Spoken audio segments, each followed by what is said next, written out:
Doctor ഉമ്മ Karadan baby memorial ഹോസ്പിറ്റലിലെ chief ന്യൂറോളജിസ്റ്റാണ്. ഇന്ന് നമ്മൾ സംസാരിക്കുന്നത് അപസ്മാരം അല്ലെങ്കിൽ എപ്പിലെപ്സി എന്ന അവസ്ഥയെക്കുറിച്ചാണ്.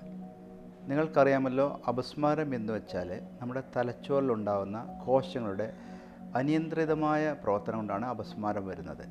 നമ്മൾ പലപ്പോഴും റോഡ് സൈഡിലുള്ള കാണുന്ന ആളുകൾ പെട്ടെന്ന് വീണ് കൈകാലിട്ടടിക്കുന്നത് കാണാറുണ്ട്. അപൂർവമായിട്ടെങ്കിലും പല ആളും കണ്ടിട്ടുണ്ടായിരിക്കും. ഇതിൻ്റെ ഈ അവസ്ഥാവിശേഷത്തിൻ്റെ പേരാണ് അപസ്മാരം അല്ലെങ്കിൽ എപ്പിലെപ്സി. ഈ അപസ്മാരം പ്രധാനമായിട്ടും ഒന്നുകിൽ ആൾ പെട്ടെന്ന് വീണ് പോയിട്ട് പെട്ടെന്ന് വീഴിൽ കൂടെ കൈക്ക് ഒരു ബലം പിടുത്തം, അതിനും കൂടെ ഒരു ഞെട്ടലും, ചിലപ്പോൾ ഇതാണ് ഏറ്റവും സാധാരണയായി കാണുന്ന ജനറലൈസ്ഡ് സീഷ്യർ എന്ന് പറയുന്നത്.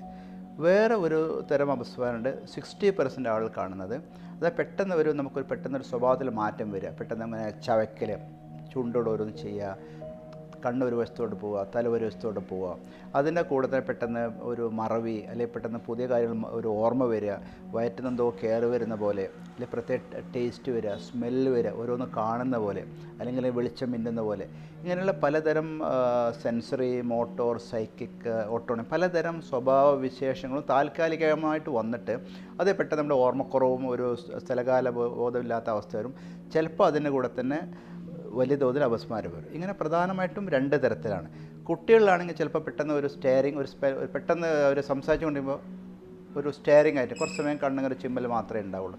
ആബ്സെൻറ്റ് സീസേഷൻ എന്ന് പറയും. അങ്ങനെ പലതരം 100 കണക്കിലെ അപസ്മാര രോഗങ്ങളുണ്ട്. പ്രധാനമായിട്ടും ഈ ഇതിലാണ് പറയുന്നത്. സാധാരണ ഗണിതത്തിൽ നമ്മൾ മനസ്സിലാക്കേണ്ടത് വെച്ചാൽ അപസ്മാരം നമ്മളൊരു ഹിസ്റ്ററി എന്നാണ് ഏറ്റവും പ്രധാനമായിട്ട് മനസ്സിലാക്കുക. ഇയാളുടെ ഒന്നിൽ രോഗി പറയും എനിക്ക് ഇതുപോലത്തെ ലക്ഷണങ്ങൾ വരും, അല്ലെങ്കിൽ കൂടുതൽ ആളുകൾ പറയും പെട്ടെന്ന് സ്വഭാവ മാറ്റം വന്നു, പെട്ടെന്ന് ഒരു ഞെട്ടൽ വന്നു, അല്ലെങ്കിൽ തല ഒരു വശത്തോട്ട് പോയി. ആ ഹിസ്റ്ററിയാണ് ഏറ്റവും ഇമ്പോർട്ടൻറ്റ്.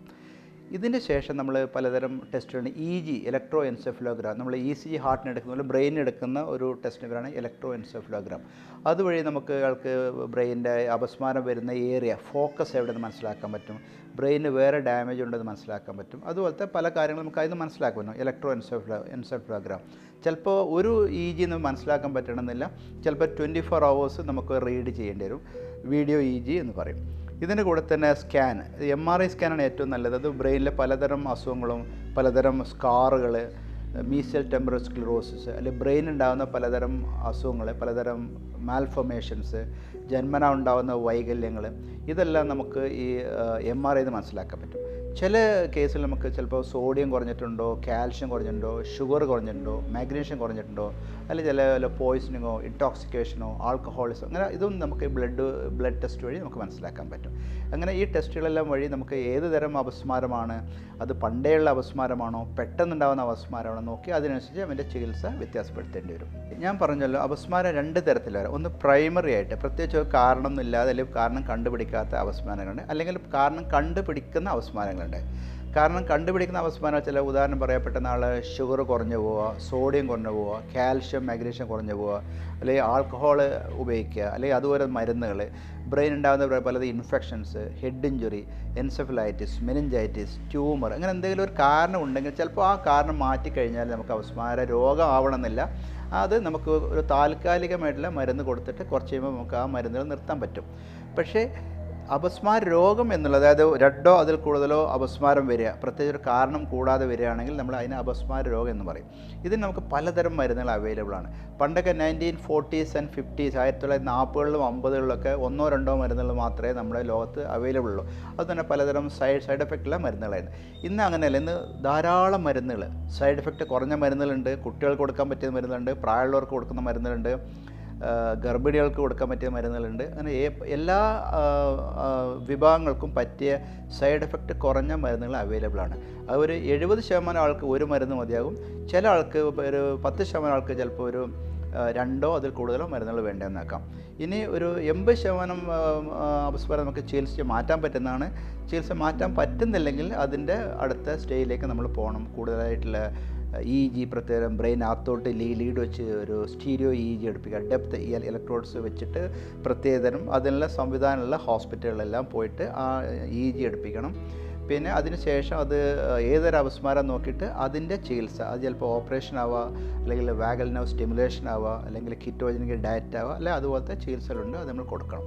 അപ്പോൾ അല്ലെങ്കിൽ പലതരം ഓപ്പറേഷൻ ഉണ്ട്. അതായത് ഈ ടെമ്പറൽ ലോബെക്ടമി, തലയിൽ എന്തെങ്കിലും കുഴപ്പം, ചെറിയ സ്കാർ ഉണ്ടെങ്കിൽ ആ സ്കാർ നമുക്ക് റിമൂവ് ചെയ്യാൻ പറ്റും. അല്ലെങ്കിൽ ബ്രെയിനിൻ്റെ ചില ഏരിയയിൽ ചില അബ്നോർമൽ ചില തരം ട്യൂമേഴ്സോ അല്ലെങ്കിൽ ചെറിയ തരത്തിലുള്ള മാൽഫോർമേഷൻസ് കാണുകയാണെങ്കിൽ, അതായത് പല ചെറിയ കുഴപ്പങ്ങൾ കാണുകയാണെങ്കിൽ അത് നമുക്ക് ഓപ്പറേറ്റ് ചെയ്ത് സർജറി ചെയ്ത് റിമൂവ് ചെയ്യാൻ പറ്റും. ഈ അപസ്മാരം എന്നുള്ളത് സമൂഹത്തിൽ ധാരാളം തെറ്റിദ്ധാരണയുണ്ട്. ഞാൻ തന്നെ ആദ്യം തന്നെ അപസ്മാരം കാണുമ്പോഴേ ഇതെന്തോ മാനസിക രോഗമാണോ, മയക്കുമരുന്ന് ഉപയോഗിച്ചിട്ടാണോ, ആൾക്കഹോൾ ഉപയോഗിച്ചിട്ടാണോ, അതുപോലെ ബാധ കയറിയതാണോ, അല്ലെങ്കിൽ നമ്മൾ ആളെ തൊട്ടാൽ നമുക്ക് അപസ്മാരം നമുക്ക് സ്പ്രെഡ് ചെയ്യുമോ, അത് പകരുമോ എന്നുള്ള പല തെറ്റിദ്ധാരണകളും ഞാൻ സ്റ്റുഡൻ്റ് ആയിരിക്കും ഉണ്ടായിരുന്നു. പക്ഷേ ആ നിലവാരത്തിൽ നമ്മൾ എത്ര മുന്നോട്ട് പോയിട്ടുണ്ടോ എന്നുള്ള കാര്യത്തിൽ എനിക്ക് സംശയമാണ്. ഇപ്പോഴും ആളുകൾക്ക് അപസ്മാരത്തെ ഒരു പേടിയോടെയാണ് കാണുന്നത്. അപസ്മാരം എന്ന് വെച്ചാൽ സാധാരണ രോഗം പോലെ തന്നെ ഒരു രോഗം തന്നെയാണ്, അതിൽ കൂടുതൽ പ്രത്യേകതകളൊന്നുമില്ല.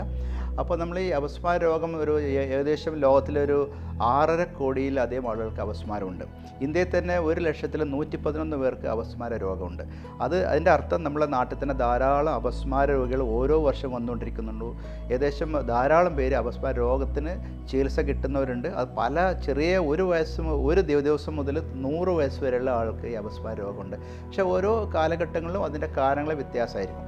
ചെറിയ കുട്ടികൾക്കാണെങ്കിൽ ഇത് ഓക്സിജൻ്റെ കുറവോ, ഗ്ലൂക്കോസിന് കുറവോ, കാൽഷ്യത്തിന് കുറവോ, ബ്രെയിൻ്റെ ഇൻഫെക്ഷനോ ആണെങ്കിൽ, പ്രായമുള്ള ആൾക്കാകുമ്പോൾ അത് തലച്ചുള്ള രക്തോട്ടക്കുറവ് വരിക, അല്ലെങ്കിൽ പല മരുന്നിൻ്റെ ഉപയോഗങ്ങൾ, സോഡിയത്തിൻ്റെ കുറവ്, അല്ലെങ്കിൽ സ്ട്രോക്ക്, ട്യൂമേഴ്സ്, ഇങ്ങനെ പല കാരണങ്ങളും ആവാം. ഏതൊക്കെ പല പ്രായത്തിലും ഇതായിരിക്കാം. അപ്പോൾ വേറൊരു തെറ്റായ ധാരണ, ഇവർക്ക് ജോലി എടുക്കാൻ പറ്റില്ല, കല്യാണം കഴിക്കാൻ പറ്റില്ല, അവർക്ക് നോർമൽ ഡെവലപ്മെൻറ്റ് ഉണ്ടാവില്ല എന്നുള്ളത്, അതും തെറ്റായ ധാരണയാണ്. ഇവർക്ക് സാധാരണ ജീവിതം മുന്നോട്ട് പോകാൻ പറ്റും. അവർക്ക് കല്യാണം കഴിക്കാം, അവർക്ക് ഗർഭധാരണം ഉണ്ടാവാം, കുട്ടികളുണ്ടാവും, ഒരു കുഴപ്പമില്ല. വേറൊരു തെറ്റിദ്ധാരണ, ഇവർക്ക് മരുന്നുകൾ കഴിച്ചാൽ കുട്ടികൾക്ക് വല്ല അപകടങ്ങളോ കുട്ടികൾക്ക് വല്ല കുഴപ്പങ്ങളോ ഉണ്ടാവുന്നില്ല. നമ്മുടെ സമൂഹത്തിൽ സാധാരണഗതിയിൽ 100 ഡെലിവറി കുട്ടികൾ ഉണ്ടാകുമ്പോഴേ 2 കുട്ടികൾക്കെങ്കിലും ചെറിയ തോതിൽ കുഴപ്പങ്ങളുണ്ടാവും. സാധാരണഗതിയിൽ മരുന്നുകളൊന്നും കഴിക്കാത്ത ആൾക്ക് അത് ചിലപ്പോൾ ഒരു വിരൽ ചെറിയ ഇതായിരിക്കാം, ചെറിയ മുച്ചറിയായിരിക്കാം, അല്ലെങ്കിൽ പാലറ്റിൽ എന്തെങ്കിലും കുഴപ്പമായിരിക്കും, അല്ലെങ്കിൽ ചെറിയ കുഴപ്പം എല്ലാവർക്കും 100-ൽ 2% പേർക്ക് വരും. അത് 2 എന്നുള്ളത് 4% നമ്മൾ ഈ മരുന്നുകൾ കഴിക്കുമ്പോൾ. അതുതന്നെ നമ്മൾ ഈ മരുന്നുകൾ ഏറ്റവും മിനിമം മരുന്നുകൾ യൂസ് ചെയ്യുക. സേഫായുള്ള മരുന്നുകൾ, പല രോഗത്തിനും പുതിയ തരം സേഫായുള്ള മരുന്നുകൾ അവൈലബിൾ, അത് നമുക്ക് യൂസ് ചെയ്യണം. പിന്നെ ഗർഭധാരണത്തിന് മുമ്പ് തന്നെ ഫോളിക് ആസിഡ് നിർബന്ധമായിട്ടും കഴിക്കണം. അല്ലാതെ ഒരു ഗർഭം ധരിച്ച ശേഷം ഫോളിക് ആസിഡ് കഴിക്കലല്ല. അതിൻ്റെ നമ്മൾ പ്ലാൻ ചെയ്യുന്നതിന് ഒരു 6 മാസം മുമ്പേ ഫോളിക് ആസിഡ് കഴിക്കുക. പിന്നെ നമ്മൾ ഏതൊക്കെ തരം മരുന്നുകളാണ് കഴിക്കുന്നത് നമ്മൾ മനസ്സിലാക്കിയിട്ട് അത് ഡോക്ടറോട് സംസാരിച്ചിട്ട് അത് കുറച്ചുകൂടി ഈ ഗർഭധാരണത്തിന് സേഫായിട്ടുള്ള, കുട്ടികൾക്ക് അധികം കുഴപ്പമില്ലാത്ത തരം മരുന്നിലേക്ക് നമ്മൾ മാറ്റണം. അത് ആദ്യം പ്ലാൻ ചെയ്യണം. ഒരിക്കലും ഗർഭം ധരിച്ച ശേഷം ഇത് പ്ലാൻ ചെയ്യരുത്, അതിന് മുമ്പേ നമ്മൾ പ്ലാൻ ചെയ്യണം. അങ്ങനെ സേഫായിട്ടുള്ള മരുന്നിലേക്ക് മാറ്റണം. ഓക്കെ. അപ്പോൾ നമുക്ക് ഇവർക്ക് ജോലി എടുക്കുന്നതിനോ അല്ലെങ്കിൽ കുട്ടികളുണ്ടാവുന്നതിനോ കല്യാണം കഴിക്കുന്നതിനോ യാതൊരു പ്രോബ്ലം വരുന്നില്ല.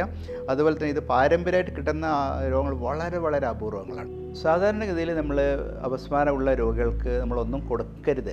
കാരണം അയാളിങ്ങനെ അപസ്മാരം പിടിക്കുന്ന സമയത്ത് നമ്മളെ കയ്യിലോ വായിലോ ഒന്ന് ഇട്ട് കഴിഞ്ഞാൽ ആൾക്ക് ഇഞ്ചുറി, പരിക്കുകൾ പറ്റാൻ സാധ്യതയുണ്ട്. അപ്പോൾ അങ്ങനെ താക്കോൽ കൊടുക്കുന്നതിലോ അല്ലെങ്കിൽ ഇരുമ്പിൻ്റെ സാധനങ്ങൾ കൊടുക്കുന്നതിലോ ഒരു ശാസ്ത്രീയ അടിസ്ഥാനമില്ല. ചില ആൾക്ക് ഇങ്ങനെ ഈ കോംപ്ലക്സ് പാർഷ്യൽ ചെറിയ തരം അപസ്മാരമുള്ള രോഗികൾ ചിലപ്പോൾ അവർക്ക് തന്നെ അപസ്മാരം സ്റ്റോപ്പ് ചെയ്യാൻ പറ്റും. അപസ്മാരം വരികയാണെങ്കിൽ അവരെന്നെ കൈ പിടിച്ചിട്ടോ പെട്ടെന്ന് അവരെ ചിന്ത മാറ്റിയിട്ടോ അപസ്മാരം താൽക്കാലികമായിട്ട് ചില ആൾക്ക് ഒഴിവാക്കാൻ പറ്റും. അതുപോലെ അപൂർവമായിട്ട് ചില ആൾക്ക് ചിലപ്പോൾ താക്കോൽ കൊടുത്താൽ അങ്ങനെ സംഭവിച്ചുകൂടായില്ല. അതല്ലാതെ ഈ താക്കോൽ വെച്ചുകൊണ്ടോ ഇരുമ്പിൻ്റെയോ മെറ്റലിൻ്റെയോ സാധനം വെച്ചതുകൊണ്ട് അപസ്മാര രോഗമായിട്ട് ബന്ധമൊന്നുമില്ല. അത് ഒരിക്കലും ചെയ്യാതിരിക്കുകയാണ് ഏറ്റവും ഉത്തമം. അപ്പോൾ നമുക്ക് 2 തരത്തിലുണ്ട്. ഒന്ന്, അപസ്മാര രോഗിക്ക് അപസ്മാരം വരിക, അപസ്മാരമില്ലാത്തവർക്ക് അപസ്മാരം വരിക. അപസ്മാര രോഗിക്ക് അപസ്മാരം വരാതിരിക്കാൻ ഏറ്റവും നല്ല മാർഗ്ഗം അവർ കഴിക്കുന്ന മരുന്നുകൾ ക്ലിയറായിട്ട് വളരെ സ്ട്രിക്റ്റായിട്ട് ഫോളോ ചെയ്യുക. മരുന്ന് മിസ് ചെയ്യാതിരിക്കുക. പല ആളും ഉറക്കം ഒഴിക്കാതിരിക്കുക. ഭക്ഷണം കറക്റ്റ് സമയത്ത് കഴിക്കുക. പിന്നെ ചില ആൾക്ക് ഈ ആൾക്കഹോൾ അതുപോലത്തെ വേറെ മരുന്നുകൾ കഴിച്ചാൽ അപസ്മാരം വീണ്ടും വരാം. അപ്പോൾ ഇങ്ങനത്തെ സാധനങ്ങൾ ഒഴിവാക്കുക. മയക്കുമരുന്നുകൾ ഒഴിവാക്കുക. അനാവശ്യമുള്ള മരുന്നുകൾ ഒഴിവാക്കുക. പിന്നെ അതുപോലെ തന്നെ ചില ആൾക്ക് ചില അപസ്മാരം വരാൻ ഒരു പ്രസിപ്പിറ്റേഷൻ ഉണ്ട്. ചില ആൾക്ക് വെളിച്ചം മിന്നലാവാം, അല്ലെങ്കിൽ അതുപോലത്തെ പലതരം സ്റ്റിമുലസ് ഉണ്ടാവും. അപ്പോൾ ഏതൊക്കെ കാരണം കൊണ്ടാണ് ഇയാൾക്ക് അപസ്മാരം വരുന്നത് അത് നമ്മൾ കണ്ടുപിടിച്ചിട്ട്, അല്ലെങ്കിൽ രോഗിക്കറിയാം ഇന്ന ഉറക്കൊഴിച്ചാൽ വരും, അല്ലെങ്കിൽ നേരത്തെ എണീറ്റാൽ വരും, അങ്ങനെ ഉണ്ടെങ്കിൽ അതൊക്കെ ഒഴിവാക്കുക. ഈ അപസ്മാര രോഗികളെ ഒരിക്കലും നമ്മൾ രാവിലെ തന്നെ പെട്ടെന്ന് വിളിച്ച് എണീപ്പിക്കരുത്. ഒരു നോർമൽ സ്ലീപ്പ് കിട്ടണം. ഇല്ലെങ്കിൽ അവർക്ക് രാവിലെ എണീക്കുമ്പോൾ ഞെട്ടലും അപസ്മാരം വരാൻ ചാൻസ് ഉണ്ട്. ധാരാളം കുട്ടികളെ കാണുന്നുണ്ട്, അവരെ രാവിലെ 4 മണിക്കും 5 മണിക്കും വിളിച്ചെണീപ്പിക്കും, അവർക്കൊരു അപസ്മാരം വരും. അത് ചെയ്യരുത്. നല്ല ഉറക്കം കിട്ടണം, നല്ല ഭക്ഷണം കൊടുക്കണം, മരുന്നുകൾ മിസ് ചെയ്യരുത്. ഇതാണ് പറയാനുള്ളത്. നമ്മൾ ഒരാൾക്ക് അപസ്മാരം വീണ് കിടക്കുന്ന കണ്ടു കഴിഞ്ഞാൽ അയാളെ ഇഞ്ചുറി, പരിക്കുകൾ പറ്റുന്ന ഏരിയ ഉണ്ടെങ്കിൽ അവിടെ നമ്മൾ മാറ്റണം നിർബന്ധമായിട്ട്. ഒരു തറയിലാണെങ്കിൽ അത് സേഫാക്കാൻ ചുറ്റും കട്ടിലുകളോ മറ്റ് വസ്തുക്കളുണ്ടെങ്കിൽ ഒഴിവാക്കണം, കല്ലുകളൊക്കെ ഉണ്ടെങ്കിൽ ഒഴിവാക്കുക. കാരണം പലപ്പോഴും ഈ ബലം പിടുത്തം വരുമ്പോൾ തല ഒരു ദിവസം ഇടിക്കാൻ ചാൻസ് ഉണ്ട്. അപ്പോൾ അതൊക്കെ വളരെ ഒരു സേഫായിട്ടുള്ള നല്ലൊരു ഏരിയയിലേക്ക് മാറ്റുക, അല്ലെങ്കിൽ അവിടെ നിന്ന് കുഴപ്പമുണ്ടാകുന്ന വസ്തുക്കൾ ഒഴിവാക്കുക. രണ്ടാമതായിട്ട് ടൈറ്റായുള്ള ഡ്രസ്സോ ടൈറ്റായുള്ള പാൻസോ ഉണ്ടെങ്കിൽ അതൊന്ന് ലൂസാക്കി കൊടുക്കണം. ടൈ ഒക്കെ പ്രത്യേകിച്ച് ഒഴിവാക്കണം. പിന്നെ അപസ്മാരം വരുന്ന സമയത്ത് നമ്മൾ അയാളെ ഒന്നും ചെയ്യേണ്ട. അയാളെ സാധാരണഗതിയിൽ അപസ്മാരം 1 മിനിറ്റ് 30 സെക്കൻഡ് മുതൽ 2 മിനിറ്റ് വരെ ഉണ്ടാവുള്ളൂ. ആ ടൈമിനുള്ളിൽ അത് മാറും. അപ്പോൾ ആ ടൈമിൽ നമ്മൾ അയാളെ പിടിച്ച് സപ്രസ് ചെയ്യാനോ പിടിച്ച് അയാളെ ഒതുക്കാനോ ശ്രമിക്കരുത്. അതിനുശേഷം 2 മിനിറ്റ് കഴിഞ്ഞാൽ മിക്കവാറും ഒരു മയക്കത്തിലേക്ക് പോകും. ആ സമയത്ത് കൂർക്കം വലിയോ ഛർദിയോ ഒക്കെ വരികയാണെങ്കിൽ അയാളെ മെല്ലെ ഒരു വശത്തോട്ട് ചെരിച്ച് കിടത്തുക. 2 മിനിറ്റിൽ കൂടുതൽ അപസ്മാരം നിൽക്കുകയാണെങ്കിൽ നിർബന്ധമായിട്ട് അവളൊരു ഹോസ്പിറ്റലിലേക്ക് എത്തിച്ചിട്ട് അതിന് മരുന്ന് കൊടുക്കണം. പിന്നെ അപസ്മാര രോഗികൾക്കാണെങ്കിൽ അവിടെ വീട്ടിൽ ഒരു മൂക്കിനകത്തേക്ക് അടിക്കുന്ന സ്പ്രേ ഉണ്ട്, മിഡാസോലാം നേസൽ സ്പ്രേ ഉണ്ട്, അല്ലെങ്കിൽ റെക്ടൽ ഡാസ്പാം അവൈലബിൾ ആണ് കുട്ടികൾക്കൊക്കെ. അത് വീട്ടിലുണ്ടെങ്കിൽ അത് വേണമെങ്കിൽ നമുക്ക് കൊടുക്കാവുന്നതാണ്. അത് ആ ഡോക്ടറുടെ നിർദ്ദേശപ്രകാരം നമുക്ക് കൊടുക്കാവുന്നതാണ്. അത് പലപ്പോഴും നമുക്കറിയാം, രോഗികൾക്കറിയാം എന്നതൊക്കെയാണ്. നമ്മൾ മനസ്സിലാക്കിയ ഒരു 80% അപസ്മാരങ്ങൾ നമുക്ക് ചികിത്സിച്ച് ഭേദമാക്കാം. ഒരു 20% കുറച്ച് ബുദ്ധിമുട്ടാണ്. റിഫ്രാക്ടറി എപ്പിലെപ്സി എന്ന് പറയും. ഇങ്ങനെയുള്ള രോഗികൾ നമ്മൾ പലതരം പുതിയ തരത്തിലുള്ള മരുന്നുകൾ നമ്മൾ യൂസ് ചെയ്യേണ്ടി വരും. ഒന്ന്, അവർ ഭക്ഷണത്തിലോ അവർ ഉറക്കത്തിലോ അല്ലെങ്കിൽ അപസ്മാര രോഗനിർണയത്തിലോ വ്യത്യാസം ഉണ്ടാവും. ചിലപ്പോൾ ഇത് അപസ്മാര രോഗമാവണമെന്നില്ല, അല്ലെങ്കിൽ ഇവർക്ക് ഇതിൻ്റെ കൂടെ മാനസിക പ്രശ്നങ്ങളുണ്ടാവും, അല്ലെങ്കിൽ വേറെ മരുന്നുകളോ ആൽക്കഹോളോ കഴിക്കുന്നുണ്ടാവും, അല്ലെങ്കിൽ മരുന്ന് കഴിക്കുന്നുണ്ടാവില്ല. അത് കറക്റ്റായിട്ടുള്ള ഡയഗ്നോസ് ക്ലിയർ ആയിരിക്കണം, മരുന്ന് ക്ലിയർ ആയിരിക്കണം, അതിൻ്റെ ഡോസ് ക്ലിയർ ആയിരിക്കണം. അത് അപസ്മാരം ഉണ്ടാകുന്ന സാഹചര്യങ്ങൾ ഒഴിവാക്കണം. അതിനുശേഷം മരുന്നുകൾ ഒന്ന് കറക്റ്റായിട്ട് ഉപയോഗിക്കുക. രണ്ടാമത്തേത് നമുക്ക് ഓപ്പറേഷൻ, പലതരം ഓപ്പറേഷൻ അവൈലബിൾ ആണ്. ടെമ്പറൽ ലോബെക്ടമി, ലീഷനെക്ടമി, അല്ലെങ്കിൽ ബ്രെയിനിന് പലതരം ഓപ്പറേഷൻസ് അവൈലബിൾ ആണ്. അതിനുശേഷം ഇത് കുറയുന്നില്ലെങ്കിൽ നമുക്ക് വാഗൽ നെർവ് സ്റ്റിമുലേഷൻ, ഇവിടെ ഒരു നെർവ് ഉണ്ട്, ആ നെർവ് നമ്മൾ സ്റ്റിമുലേറ്റ് ചെയ്തിട്ട് അപസ്മാര രോഗം വളരെയധികം കുറക്കാൻ പറ്റും. വേറെ ഒന്നാണ് നമ്മുടെ ഡീപ് ബ്രെയിൻ സ്റ്റിമുലേഷൻ. അത് നമ്മുടെ ബ്രെയിനിൻ്റെ അകത്തോട്ട് ഒരു പ്രത്യേക ഭാഗം അവിടേക്ക് നമ്മുടെ ലീഡ് കൊടുത്ത് സ്റ്റിമുലേറ്റ് ചെയ്താലും നമുക്ക് ഇത് കുറക്കുമ്പോൾ ഈ പാർക്കിൻസൺ ഡിസീസിന് നമ്മൾ ഡീപ് ബ്രെയിൻ സ്റ്റിമുലേഷൻ കൊടുക്കുന്ന പോലെ തന്നെ അപസ്മാരത്തിനും അത് ചെയ്യാം. അല്ലെങ്കിൽ റെസ്പോൺസീവ് സ്റ്റിമുലേഷൻ എന്ന് പറഞ്ഞാൽ വേറെ തരം സ്റ്റിമുലേഷൻ ഉണ്ട്. വേറെ ഒന്നാണ് കീറ്റോജനിക് ഡയറ്റ്. ഭക്ഷണത്തിൽ ഈ ചോറിൻ്റെ കാർബോഹൈഡ്രേറ്റിൻ്റെ അളവ് കുറക്കുക. ഇങ്ങനെയാണെങ്കിലും അപസ്മാരം നല്ലവണ്ണം കുറയും. ഫാറ്റും പ്രോട്ടീനും കൂടുതൽ കഴിച്ച് ചോറ് കാർബോഹൈഡ്രേറ്റ് കുറക്കുകയാണെങ്കിലും അപസ്മാരത്തിൻ്റെ അളവ് നമുക്ക് വളരെയധികം കുറക്കാൻ പറ്റും. നമ്മൾ മനസ്സിലാക്കി വെച്ചാൽ ഈ അപസ്മാര രോഗം ക്ലിയറായിട്ട് കൺട്രോൾഡ് ആണെങ്കിൽ സാധാരണ ഇതിൽ കുഴപ്പമൊന്നും ഉണ്ടാവില്ല. പക്ഷേ പലപ്പോഴും ഈ ഒറ്റയ്ക്കുള്ള ഈ മുകളിൽ കയറുന്ന ജോലിയുള്ള ആളുകൾ, തെങ്ങിൽ കയറുന്ന ആളുകൾ, പോസ്റ്റിൽ കയറുന്ന ആളുകൾ കഴിയുന്ന ആ ജോലി ഒഴിവാക്കുകയാണ് ബുദ്ധി.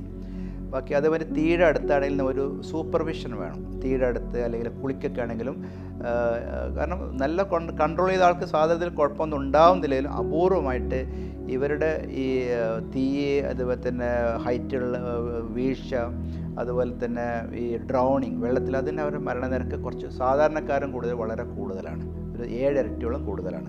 അപ്പോൾ അതുകൊണ്ട് തന്നെ അവരൊന്ന് സൂപ്പർവൈസ് ചെയ്യാണ് ഏറ്റവും നല്ലത്. കൂടെ ഒരാളുണ്ടാവുക, ഒറ്റയ്ക്ക് വിടരുത്. തീയുടെ അടുത്താണെങ്കിലും കുളിക്കാൻ പോവുകയാണെങ്കിലും ഒറ്റയ്ക്ക് വിടാതിരിക്കുകയാണ് ഏറ്റവും നല്ലത്.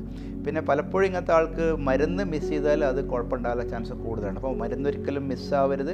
കറക്റ്റായിട്ട് മരുന്ന് കഴിക്കണം. ഉറക്കം ഒഴിച്ചിട്ട് കുളിക്കാനൊന്നും പോകരുത്. അതുപോലെ തന്നെ നമ്മൾ വണ്ടി ഓടിക്കുകയാണെങ്കിലും തന്നെ കറക്റ്റായിട്ട് ഉറക്കം വേണം, കറക്റ്റായിട്ട് മരുന്ന് കഴിക്കണം. എൻ്റെ അടുത്ത് ചില ആൾ വരാറുണ്ട്, ഓട്ടോറിക്ഷ ഓടിക്കുന്ന ആൾ വരാറുണ്ട്, ബസ് ഓടിക്കുന്ന ആളുകൾ വരാറുണ്ട്, കറക്റ്റ് മരുന്ന് കഴിക്കാതെ പെട്ടെന്ന് ഒരു പ്രത്യേക സ്റ്റേറ്റിൽ ഇങ്ങനെ എവിടെയോ അറിയാതെ, പക്ഷേ കോഴിക്കോട് എത്തിയിട്ടുണ്ട്, തൃശ്ശൂരിൽ നിന്ന് കോഴിക്കോട് എത്തിയ രോഗികളൊക്കെ എൻ്റെ അടുത്ത് വരാറുണ്ട്. പക്ഷേ അവർക്ക് എങ്ങനെയാണ് കോഴിക്കോട് എത്തിയെന്ന് അറിയാത്ത ആളുകളൊക്കെ ഉണ്ട്. അപ്പോൾ കറക്റ്റായിട്ടുള്ള ഉറക്കം നിർബന്ധമായിട്ടും ക്ലിയർ ആയിരിക്കണം, ഭക്ഷണം ക്ലിയർ ആയിരിക്കണം, മരുന്നുകൾ മുടങ്ങാൻ പാടില്ല. ഇങ്ങനെയാണെങ്കിൽ സാധാരണത്തിൽ കുഴപ്പമൊന്നും ഉണ്ടാവില്ല.